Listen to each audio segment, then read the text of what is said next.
Boa noite, graça e paz a todos, que Deus seja louvado e bendito e engrandecido seja o teu excelso nome. Que bom que você está aqui conosco. Vamos louvar, vamos adorar orando. Precioso Deus, Pai Celestial, Deus de poder e bondade, nós queremos glorificar o teu nome, nós queremos exaltar-te, ó Deus, queremos lançar-nos, ó Deus, ao Senhor em gratidão, dizer, Pai, que nós o amamos, que nós, ó Pai, dedicamos, ó Deus, a nossa vida a Ti, em adoração, em louvor e em gratidão. Obrigado, Pai, por esse dia tão precioso. Glorificamos ao Senhor pela paz que o Senhor nos concede. Te adoramos, ó Deus, pela mão que nos sustenta. Obrigado, Pai, pelo pão que não nos falta à mesa. Agradecemos ao Senhor, ó Deus, porque o Senhor tem nos conduzido. Ó Pai, o Senhor tem abençoado o seu povo. Agora, Senhor Deus, nós queremos, ó Pai, interceder, Senhor. Queremos apresentar alguns pedidos de oração a Ti, Senhor.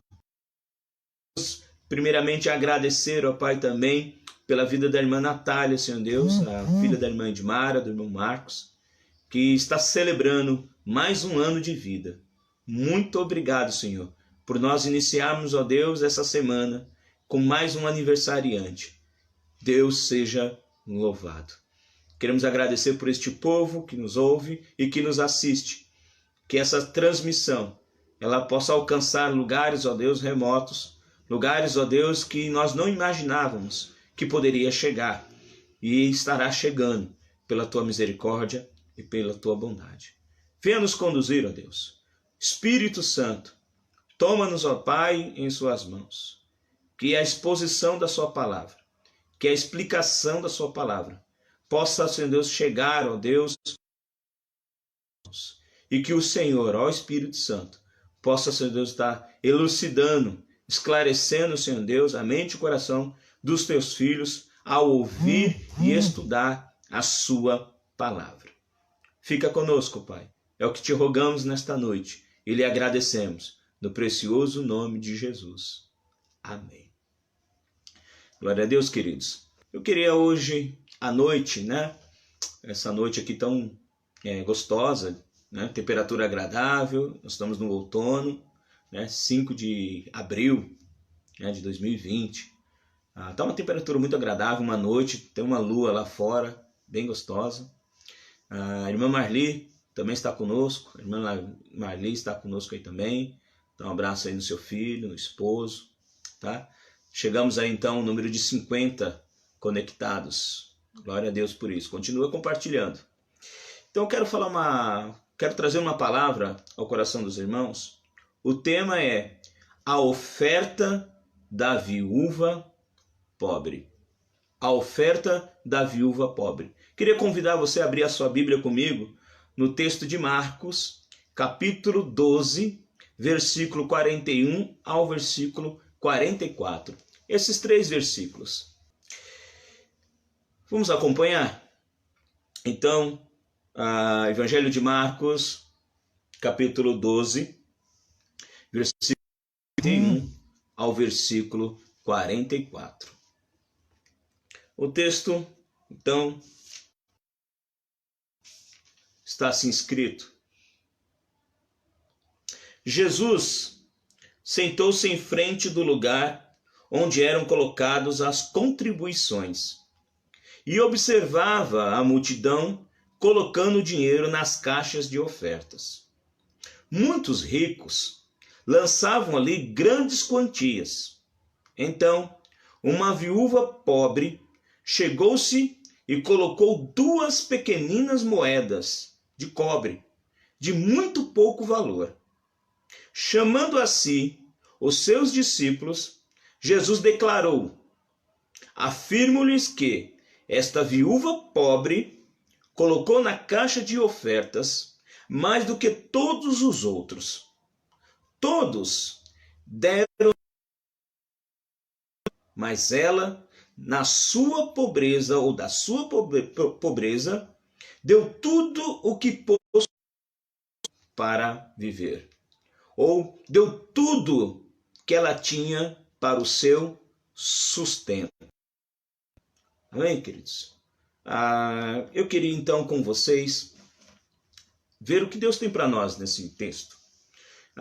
Talvez se você estiver pensando, o pastor vai falar de dinheiro, o texto não trata disso. E eu queria que você então não saísse ou não desligasse, mas desse muita atenção. Porque pensam que o texto está falando de dinheiro, o texto está falando de algo muito além disso, algo mais profundo. E eu quero então chamar a atenção do irmão, da irmã nisso. A irmã Neuraí também está conosco, graça e paz. Deus te abençoe. O irmão Renê também está conosco. Quem está conosco também, o Augusto, a Clara, seus irmãos. O texto, Evangelho de Marcos, capítulo 12, versículo 41 a 44. Ok? Evangelho de Marcos, capítulo 12, versículo 41 a 44. O texto fala da oferta da viúva pobre. Tá? Esse é o texto. Como tem algumas pessoas entrando no texto, né, para a nossa segurança.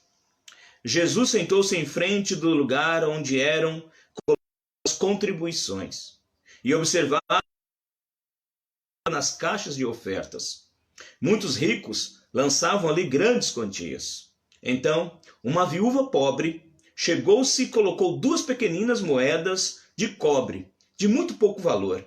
Chamando assim os seus discípulos, Jesus declarou: afirmo-lhes que esta viúva pobre colocou na caixa de ofertas mais do que todos os outros. Todos deram do que lhe sobrava, mas ela da sua pobreza deu tudo o que possuía, ou deu tudo que ela tinha para o seu sustento. Tá bom? Algumas informações eu quero apresentar para os irmãos. Algumas informações. Jesus sentou-se em frente do lugar onde eram colocadas as contribuições. Jesus estava ali no templo, depois de um dia muito cheio, né? Jesus esteve com os saduceus, Jesus dialogou com os fariseus, com os escribas, né? Muitas pessoas estavam ali, multidões estavam ali para ouvir Jesus. Foi um dia de uma agenda muito cheia, né?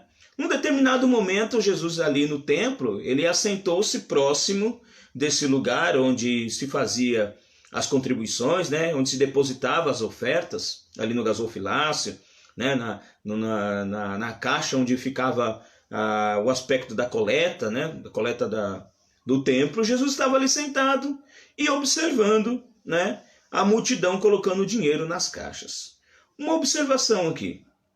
A observação conforme a ótica de Jesus. Os ricos depositavam ofertas vultuosas, quantias expressivas. Vou repetir. Os ricos depositavam ofertas vultosas, grandes, e quantidades expressivas, na observação de Jesus.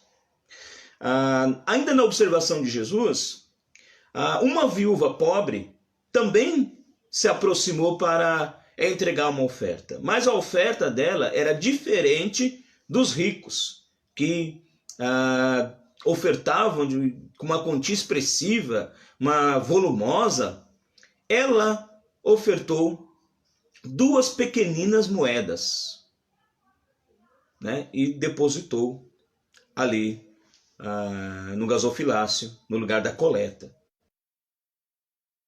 E dessas 2 moedas, é a menor moeda que circulava na Palestina naquela época.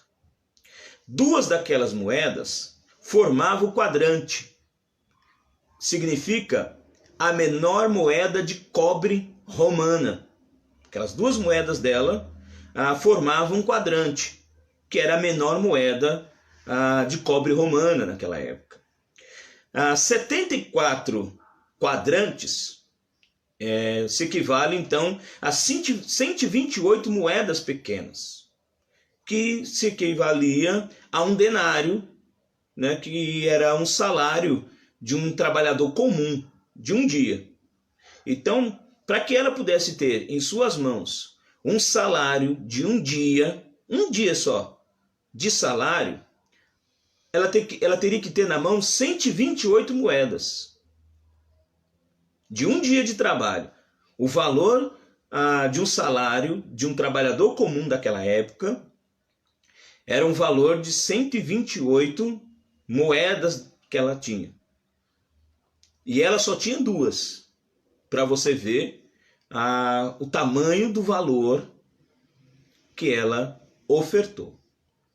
E uma terceira observação é que Jesus, ele chamou os seus discípulos e afirmou para eles que o que a viúva pobre depositou no gasofilácio, a sua oferta com aquelas duas moedinhas, foi maior do que todas as outras juntas somadas.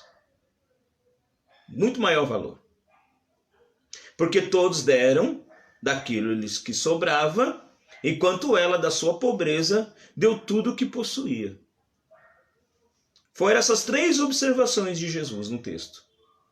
A primeira observação é que ele percebeu que os ricos lançavam, né, grandes quantias ali. E que uma mulher viúva, pobre, lançou também sua oferta, mas irrelevante, em detrimento, humanamente dizendo, é claro, em detrimento da oferta dos ricos. E a terceira observação é que Jesus então concluiu e disse à parte para os seus discípulos que a oferta da viúva ela tinha maior valor. Somando todas as outras ofertas que foram ali depositadas, a oferta da viúva, duas pequenas moedinhas, tinha muito mais valor para Jesus, na ótica de Jesus, do que as outras que foram ali entregues. Essas são as três observações.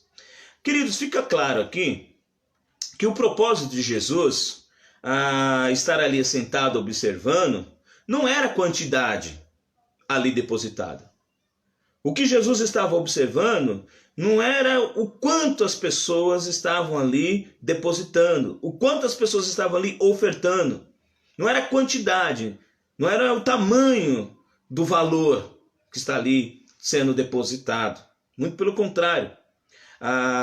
Era para Jesus o que era mais importante, era o real motivo que as pessoas tinham em ir depositar a sua oferta.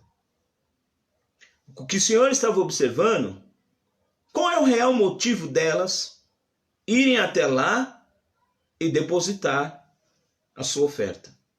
Este era o propósito de Jesus, em estar ali observando a cada uma daquelas pessoas entregando as suas ofertas.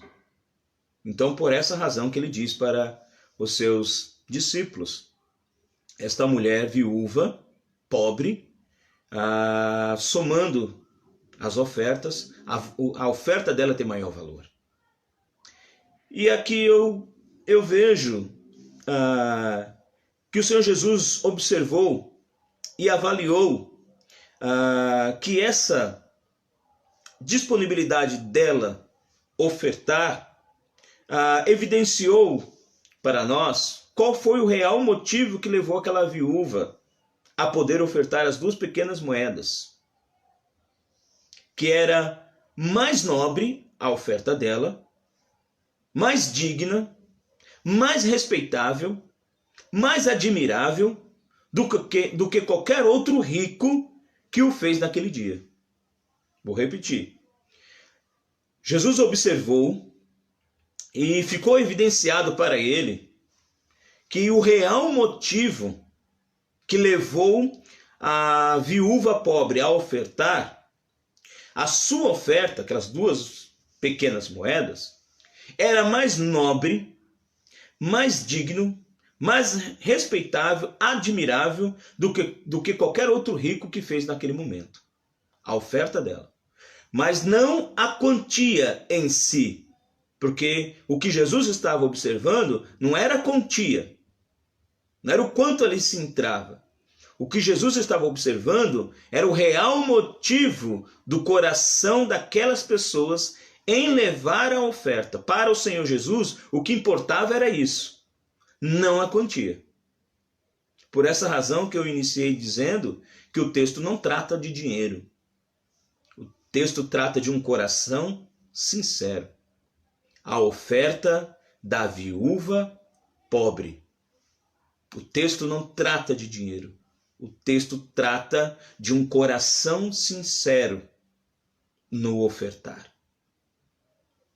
O real motivo que aquela viúva tinha no seu coração para ofertar. Dessa passagem, nós aprenderemos 3 lições preciosas. Olha só, hein? 3 lições preciosas iremos aprender nesse texto, né? Sobre a ótica de Jesus. Ok? A primeira lição que nós podemos extrair desse texto, aprender desse texto, é que a viúva pobre, ela ofertou com o coração sincero. A viúva pobre ofertou com o coração sincero. A sua oferta foi uma oferta sincera. Isso chamou a atenção de Jesus. Jesus estava sentado observando. Quando chegou a vez da viúva pobre, Jesus observou e avaliou que aquela oferta era uma oferta realizada com o coração sincero. Diferente dos ricos que ofertaram o que não lhes faria falta, os ricos ofertaram como uma demonstração de ostentação, não com coração sincero. Eles queriam ostentar o quanto eles estavam ali ofertando, o tamanho da quantidade, o valor ali empregado no gasofilácio. O objetivo deles era para que todos pudessem saber o tamanho do valor depositado. Queriam destaque. Então eles chegavam ali à frente e depositavam quantias expressivas, com o intuito de que todos em sua volta, e além da sua volta, pudessem saber que aquele era uma pessoa generosa, que ofertava quantias expressivas, né? Valores significativos.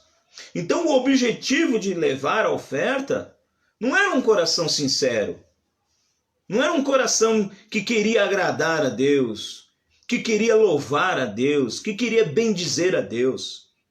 Não, o real motivo deles era estar em evidência, estar em destaque, ser reconhecido pelas pessoas. Não tinham o coração sincero, queriam destaque. Meus irmãos, me faz lembrar a história de Ananias e Safira, no livro de Atos, capítulo 5. Que tanto Ananias e Safira observaram Barnabé, que pegou um terreno, vendeu o terreno, e o dinheiro da venda depositou aos pés dos discípulos, para que pudesse repartir entre os necessitados, conforme a necessidade de cada um. Ananias e Safira viram aquilo, falou, bom, vamos fazer isso também. Só que não tiveram a mesma intenção sincera no coração, que para Barnabé era repartir entre os pobres e necessitados, para que ninguém pudesse ter falta de nada. No caso deles, eles venderam também um terreno, mas reteram parte do valor e entregaram outra parte, dizendo que aquela parte que entregaram era integral. Não disseram que retiraram uma parte. Disseram, olha, eis aqui a quantidade integral. Porque Pedro, no capítulo 5 de Atos, pergunta, foi por esse preço que vocês venderam o terreno? E eles disseram, sim, foi por esse preço, de forma integral. Mas não avisaram, não informaram Pedro, não esclareceram, não falaram a verdade de que tinham retirado uma parte. O que eles queriam? Eles queriam o destaque de Barnabé, porque Barnabé, as pessoas reconheceram o feito de Barnabé, olha que legal, esse rapaz é uma bênção, contribuiu conosco. Eles queriam esse destaque, eles queriam essa evidência, essa proeminência entre os seus pares. Mas esqueceram que fizeram aquilo não com coração sincero. E aí, Pedro faz uma seguinte pergunta. Ananias, quem permitiu que Satanás entrasse no seu coração para mentir para o Espírito Santo de Deus?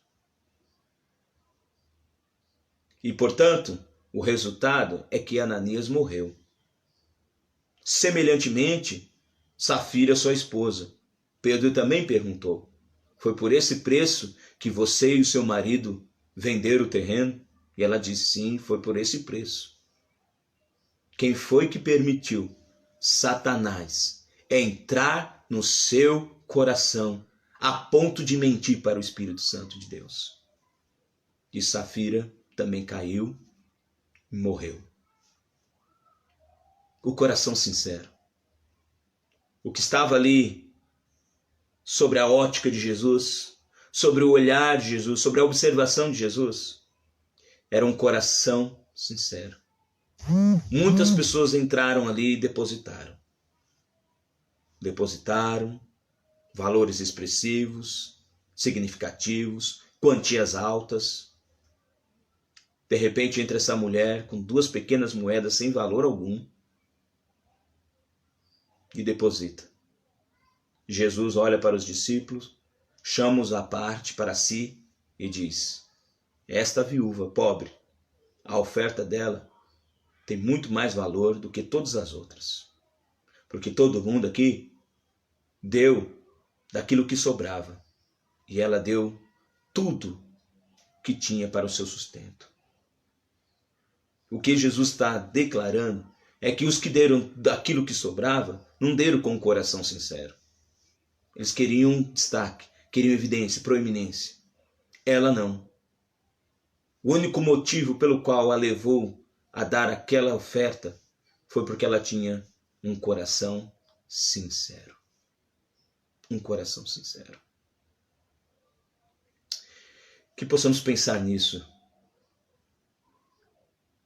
A oferta, não estou falando de dinheiro. Estou falando de que quando você entra na casa de Deus, quando você se lança para Deus, quando você busca o Senhor, coração sincero. O que Jesus está observando não é a sua atitude apenas, mas a sua atitude está ligada a um coração sincero. É isso que ele quer de nós. Coração sincero.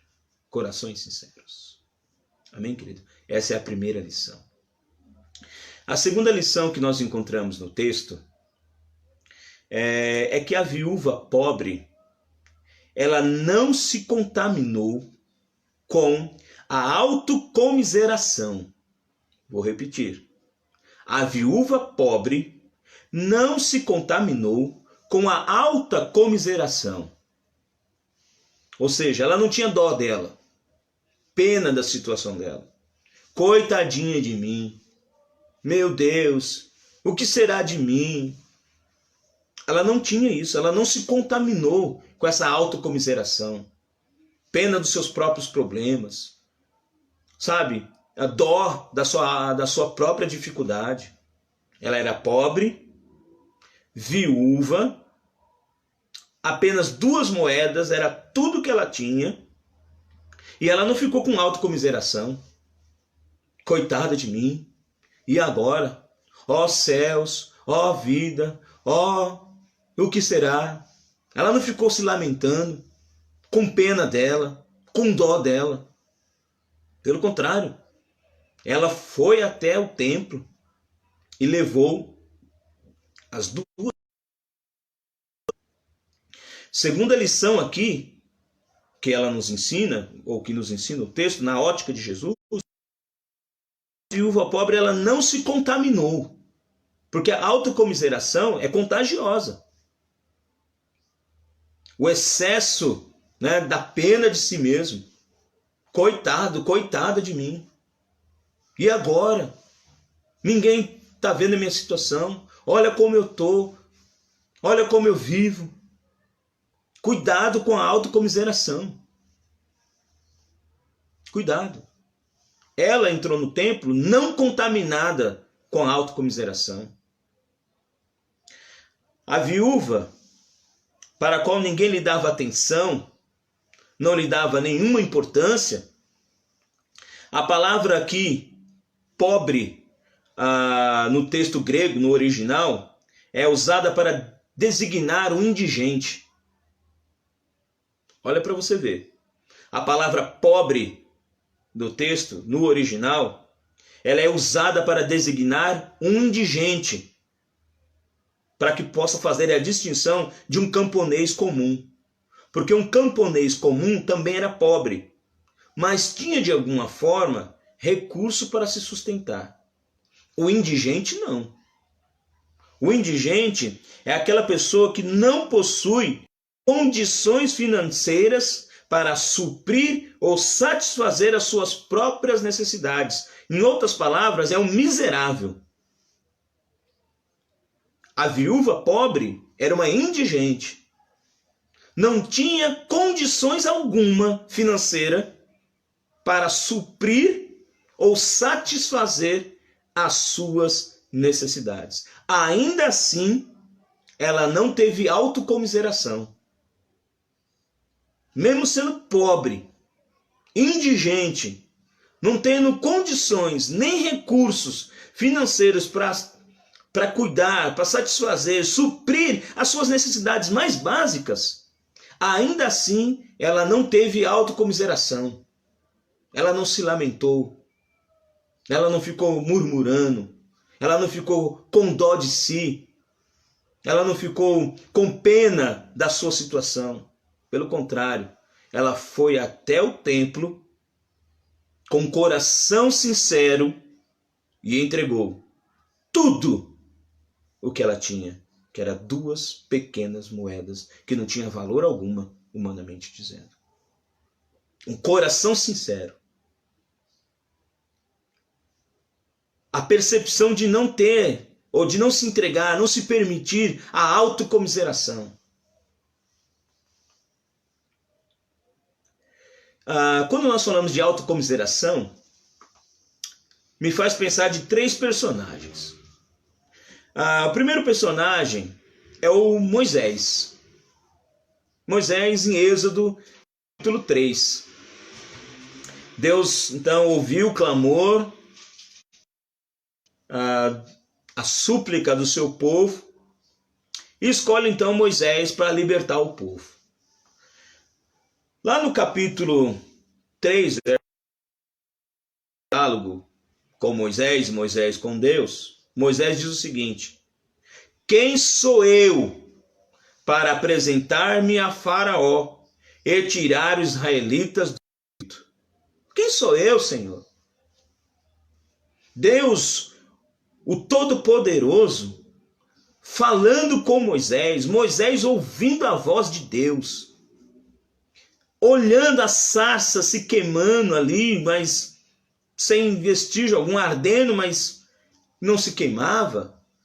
Algo fenomenal, espetacular na sua frente. E Deus falando: eu sou contigo, eu vou enviar você, você vai até Faraó. E a autocomiseração de Moisés naquele momento foi dizer: Senhor, quem sou eu? Quem sou eu para tirar? Olha, quem sou eu para me apresentar a Faraó e tirar os israelitas do Egito.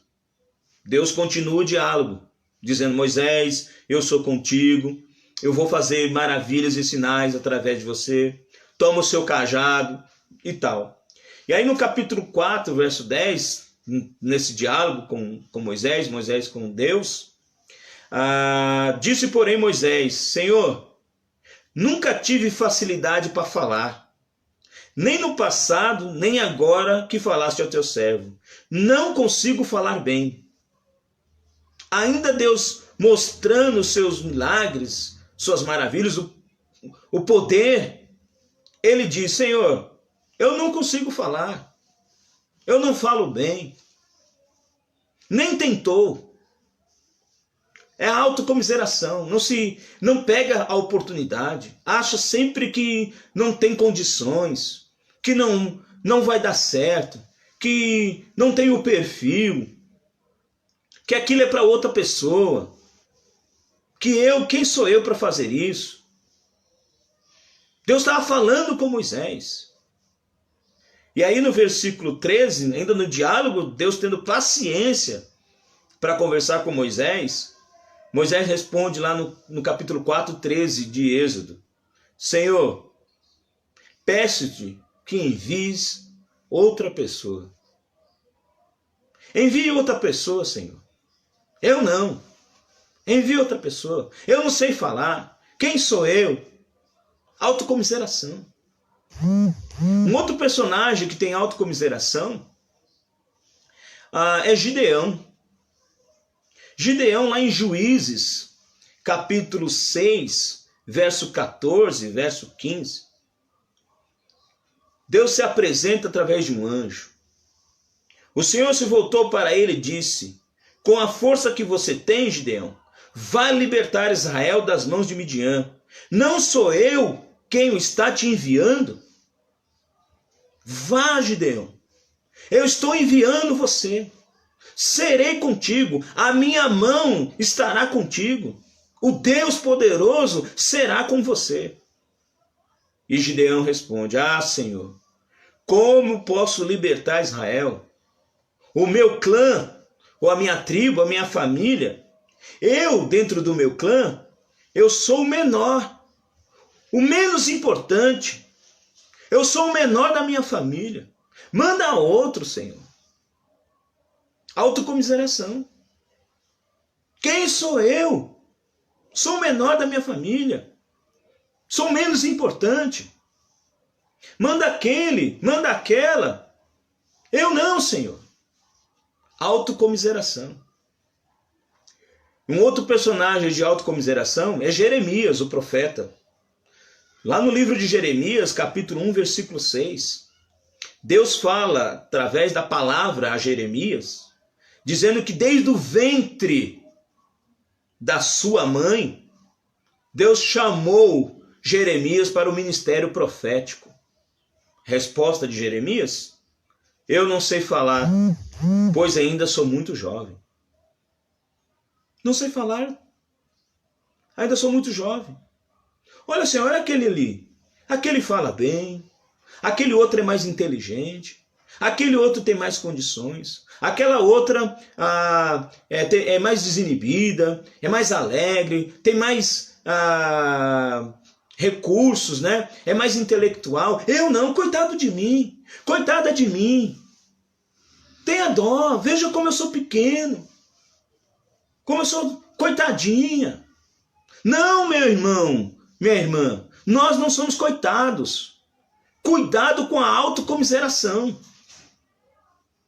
Esta viúva pobre, mesmo nessas condições, ninguém dava valor para ela, ninguém se importava com ela, era uma indigente, não tinha recursos financeiros para suprir ou satisfazer as suas necessidades, mas isso não impediu ela de ofertar as suas 2 pequenas moedas na casa de Deus, porque ela não se contaminou com a autocomiseração.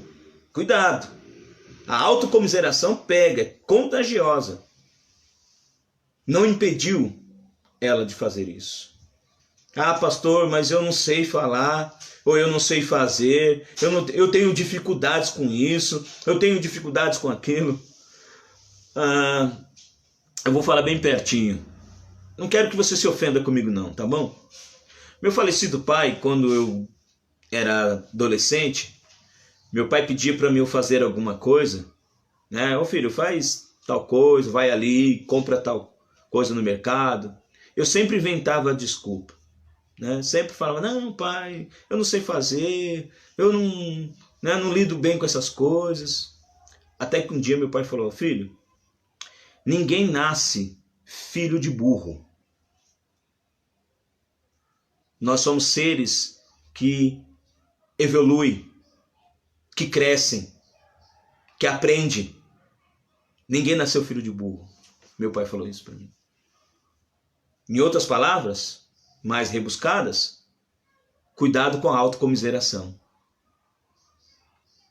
Meu pai era uma pessoa que não tinha muito estudo formal, mas era alguém que tinha um conhecimento muito especial. Um conhecimento para além do seu tempo, dos recursos acadêmicos que ele possuía naquela época. Qualquer justificativa minha, não vou fazer, eu não sei, manda outro, vai o senhor, me deixa aqui deixa aqui no meu canto, meu pai fala, cuidado, ninguém nasceu filho de burro. Nós somos seres humanos, nós somos inteligentes, nós crescemos, nós evoluímos. Então cuidado com a autocomiseração. A autocomiseração não contaminou aquela viúva pobre. Não contaminou.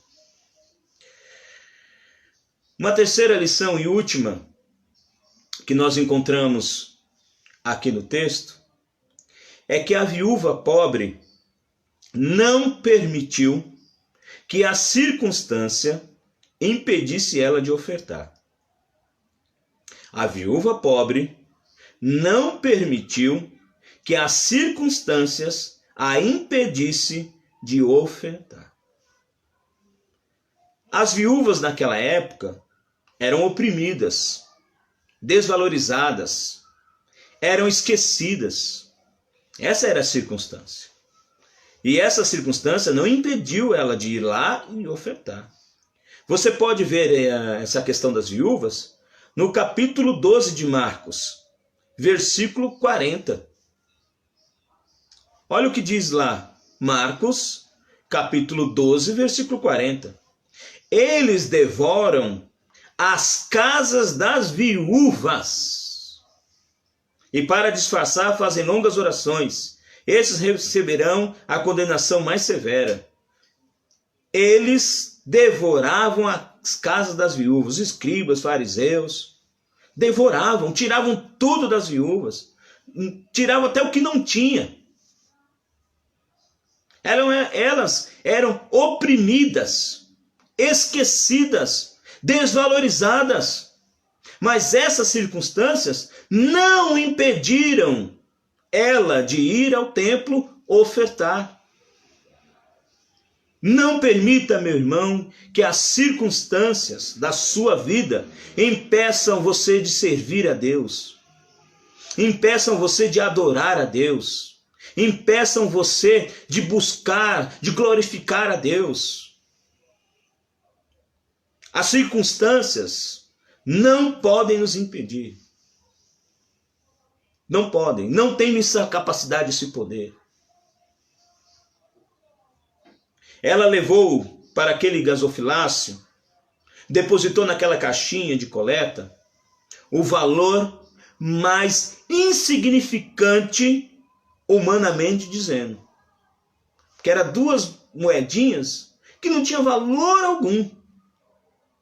Possivelmente, meus irmãos, ninguém notaria a falta daquelas 2 moedas quando fechasse o caixa. Ninguém nem ia notar.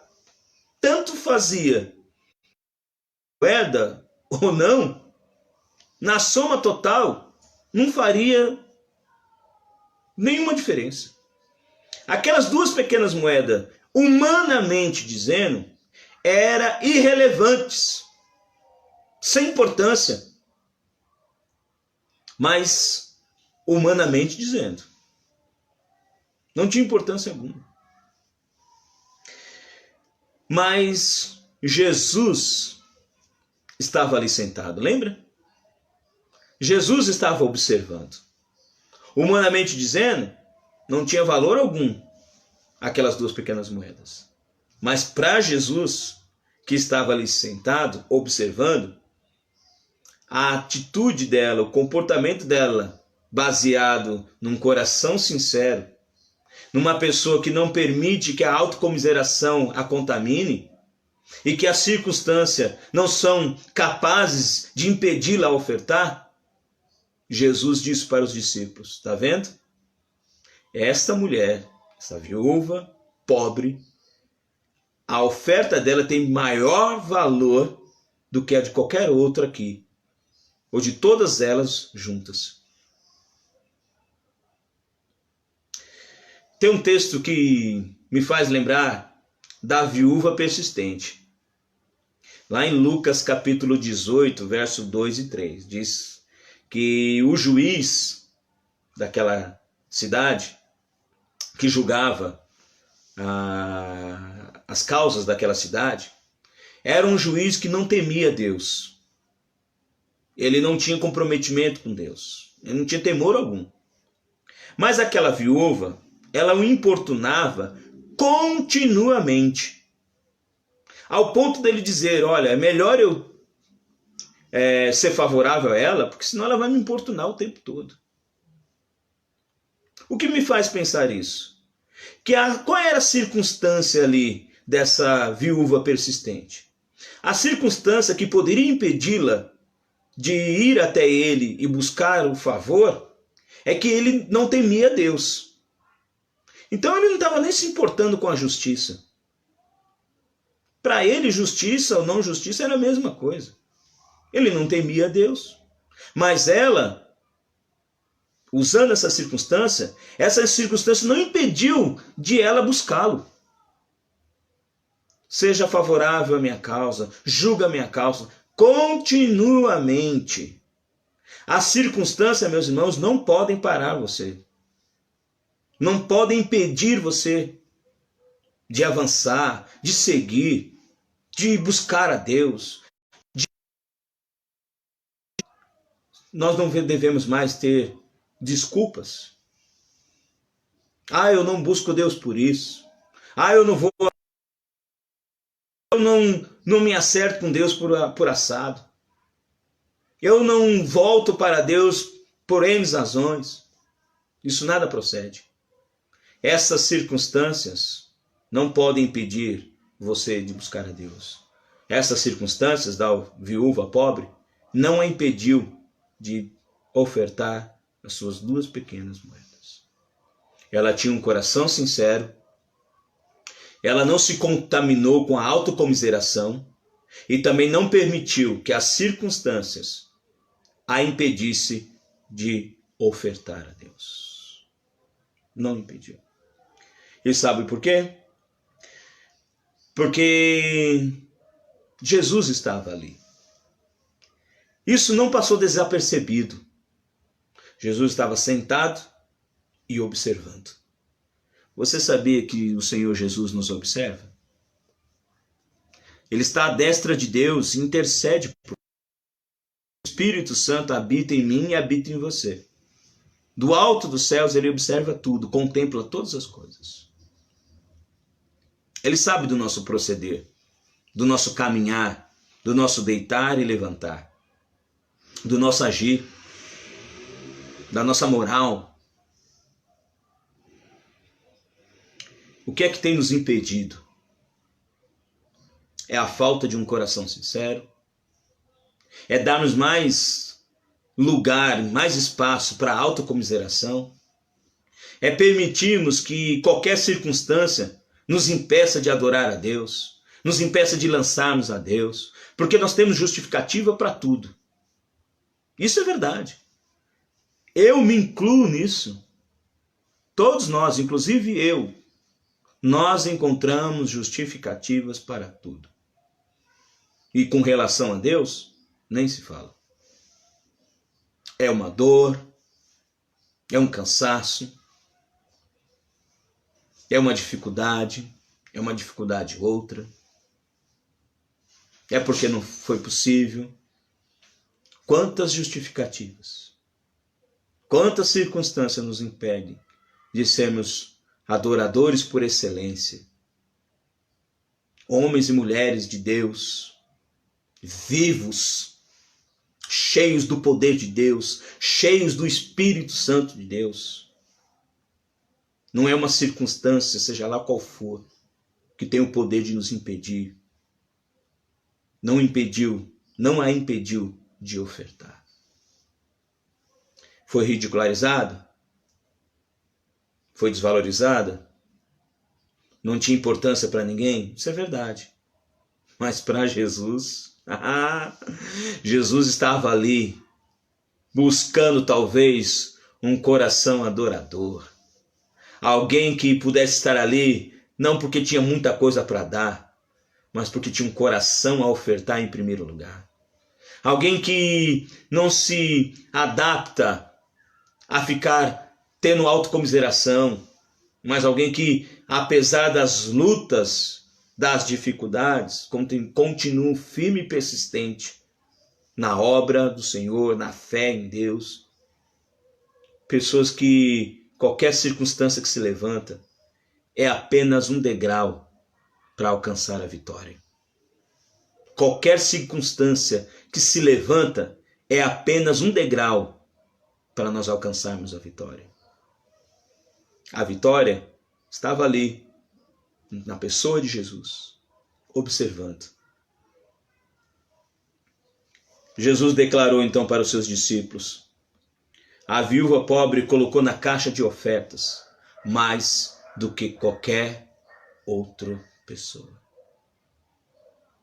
Porque não estava ali em jogo, ou não estava ali em destaque a quantidade do que se depositava, mas o real motivo pelo qual a pessoa ofertava.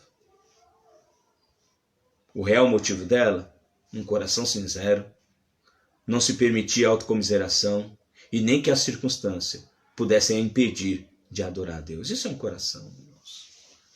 Um coração derramado a Deus, um coração que busca Deus. Louvado seja o nome do Senhor. É verdade que ela depositou tudo que ela tinha. Todo o seu sustento foi depositado ali. Contudo, além disso, ela depositou tudo o que ela era. Todo o seu ser estava sendo depositado ali.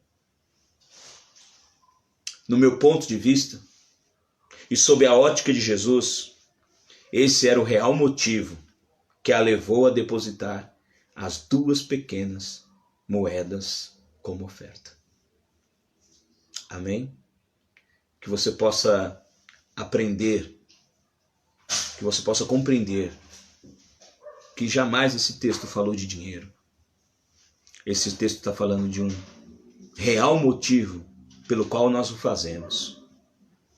Isto é, você pode depositar ali no gasofilácio quantias expressivas, mas saiba que Jesus está observando e Ele sabe realmente qual é o motivo real que o leva a ofertar.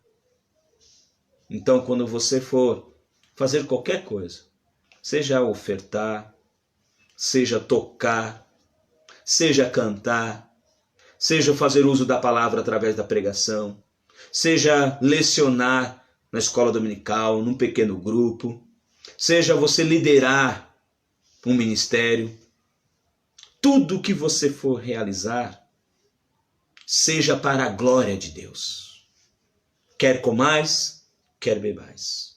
Faça tudo para a glória e o louvor e a adoração de Deus. Amém? Louvado e bendito seja o nome do Senhor. Eu quero então agora neste momento apresentar alguns pedidos de oração. Eu queria que você pudesse estar orando comigo aí. Nós vamos orar pela diaconisa, a irmã Neide. Ela agradece pela restauração da saúde dela. Nós oramos aí nesses dias, oramos também de manhã, e a irmã Neide, nossa diaconisa, está agradecendo, né, pela restauração da sua saúde. Continuar orando pelo Guilherme, neto da irmã Maria José, que também é diaconisa da nossa igreja. Esteja orando por ele, está bem com a garganta inflamada. Orar pela Priscila, irmã do irmão Fininho. Ela trabalha no hospital do Rio de Janeiro. Como ela trabalha, né, trabalha na linha de frente. Então tem a Priscila, a irmã do irmão Felipe, né? O irmão Fininho, que nós chamamos carinhosamente. Ela trabalha no hospital no Rio de Janeiro. Temos outros irmãos e outros próximos da gente que trabalha também no hospital, seja na recepção, seja como enfermeiro, como médico, como porteiro, né, como técnico de enfermagem. Vamos estar orando também por eles. Vamos orar pela irmã da irmã Tânia, o nome dela é Betânia. Estejamos todos orando pela irmã da irmã Tânia. Ela está com pneumonia. Vamos estar orando também. Orar pela Brenda, netinha da irmã Edilza. Ela foi diagnosticada essa semana com cachumba. Então nós devemos também estar orando, né, por isso. Está chegando outros pedidos aqui. Orar pelas irmãs grávidas, né, da nossa igreja. Pelos autônomos também. Tem muita pessoa trabalhando de forma autônoma na nossa igreja. Precisamos estar orando por eles. Pela diaconisa irmã Nil e pelo irmão Natanael. Vamos estar orando também pela saúde desses irmãos. Ok? Vamos estar orando então nessa hora, meus irmãos. Vamos aqui falar com o Pai, falar com Deus. Senhor, Pai querido, nós queremos te agradecer, Senhor. Queremos te agradecer pela vida da irmã Neide. Ó Deus, pela vida também do irmão Ailton. A Neide em especial, porque agradece, ó Deus, pela restauração da sua saúde. Muito obrigado, Senhor Deus, por ouvir as nossas orações. Nós, Guilherme, Pai, o netinho da irmã Maria José. Senhor Deus, ele ainda continua, Senhor Deus, com essa garganta inflamada. Que o Senhor, como médico dos médicos, possa estar, ó Deus, colocando as suas mãos de graça e de bondade sobre a vida deste menino, trazendo, Senhor Deus, a restauração da sua saúde. Pai, nós apresentamos, ó Deus, a vida da Priscila, a irmã do irmão Fininho, Senhor Deus, do irmão Felipe. Ela trabalha num dos hospitais ali do Rio de Janeiro. Senhor Deus, tal como a Priscila, tantas outras pessoas, ó Pai, que estão ali na linha de frente, Pai, trabalhando nos hospitais, seja eles médicos, enfermeiros, técnicos de enfermagem, aqueles que trabalham na recepção, aqueles que trabalham na limpeza, aqueles que são, ó Deus, funcionários que trabalham no operacional, Pai, do hospital. Que cada um deles possa ser protegidos e guardados pelo Senhor. Que nenhum mal, mesmo coronavírus ou qualquer outro mal, não possa, Senhor Deus, chegar até eles. Que o Senhor possa estar os guardando, Pai, porque eles têm também abençoado a saúde, têm abençoado o povo, ó Deus, que ali busca, ó Deus, atenção e assistência, ó Pai, na área da saúde. Pai, nós queremos, ó Pai, orar pela Betânia, Senhor Deus, a irmã da irmã Tânia. Ó Deus, nós apresentamos a sua filha, que está, ó Deus, com diagnóstico de pneumonia, Senhor. Pai querido, que o Senhor vai, com sua graça, ó Deus, limpando este pulmão, deixando, Senhor Deus, esse pulmão branquinho, que não haja nenhuma evidência, nenhum vestígio, ó Deus, nenhum resíduo de nenhuma inflamação nesse pulmão, Senhor Deus, para que essa pneumonia saia em nome de Jesus, Senhor. Pai, nós também colocamos a vida da Brenda, Senhor Deus, a filha do irmão Juliano e Camila, a netinha da irmã Edilza, que o Senhor, Pai, está cuidando dessa menina, Senhor Deus, ela está com cachumba, que ela possa se recuperar, ó Pai, plenamente, Senhor, e retomar, ó Deus, as suas atividades, possa brincar, possa continuar, ó Deus, a crescer, linda e maravilhosa, Pai. Pai, apresentamos, Senhor Deus, ao Senhor a vida, Senhor Deus, das nossas irmãs, ó Pai, que estão no início de gestação, Senhor. Pai querido, que o Senhor possa estar dando todos os recursos, ó Pai, necessários para que elas possam ter durante o ano, ter uma gestação abençoada pelo Senhor. O Senhor possa estar suprindo todas as necessidades, para que elas, ó Deus, tenham uma gestação acompanhada, Senhor Deus, uma gestação tranquila, e que essas crianças, ó Deus, possam vir, ó Pai, para este mundo, para dar glórias ao Senhor e alegria aos pais. Os irmãos e muitas outras pessoas que nós conhecemos, que trabalham, Senhor Deus, de forma autônoma, Pai. Os que trabalham em pizzaria, os que trabalham em restaurante, em lanchonete, os que trabalham, Senhor Deus, em mecânicas, os que trabalham vendendo, ó Deus, o algodão doce, a pipoca, aqueles, ó Deus, que não têm um recurso fixo, ó Deus, para tirar e dar, ó Deus, manutenção à sua vida, à sua família. Aqueles que trabalham com eventos, ó Pai, os cabeleireiros, quem trabalha com unha, Senhor Deus, com manicure, pedicure, aqueles que trabalham em salão de cabeleireiro. Ó Pai, tantas atividades, ó Deus, autônomas, ó Pai, que estão impossibilitados, ó Deus, de exercê-la por conta, Senhor Deus, desse isolamento social. Pai, abençoe, Senhor Deus, os autônomos, ó Pai. Abençoe, Senhor Deus, a irmã Nil e o irmão Natanael, Pai. Seja cuidando da saúde deles. Ó Senhor, que o Senhor os visite agora, Senhor Deus, em suas casas. Possa estar dando, Senhor Deus, a sua bênção, derramando a sua graça ali na casa deles. Que eles possam se recuperar, ó Deus, e a saúde possa se restabelecer por completo. Nós assim, ó Deus, clamamos, ó Pai, em favor também, Senhor Deus, da Sandra, Senhor Deus, a sobrinha do Getúlio. Ó Pai, apresentamos, Senhor Deus, a Sandra, a sobrinha do Getúlio. Pai, o Senhor conhece, Senhor Deus, o Senhor sabe, ó Pai, ó Deus, porque está sendo mencionada, Senhor Deus, nessa oração. Que o Senhor possa estar cuidando, Senhor Deus, dessa jovem, Pai. Possa estar, ó Deus, se revelando a ela, Senhor Deus, dando a ela a sua graça, Senhor Deus, e a sua misericórdia, Senhor Deus. Ainda que esteja, Senhor Deus, muito distante de nós, mas não está distante do Senhor. O Senhor está em todo lugar. O Senhor está, ó Deus, contemplando, Senhor Deus, aqueles que te buscam. Sincero. Nós oramos assim e nós agradecemos nesta noite, no nome de Jesus. Amém. Glória a Deus, queridos. Graça e paz. Queria dar um pequeno aviso rápido.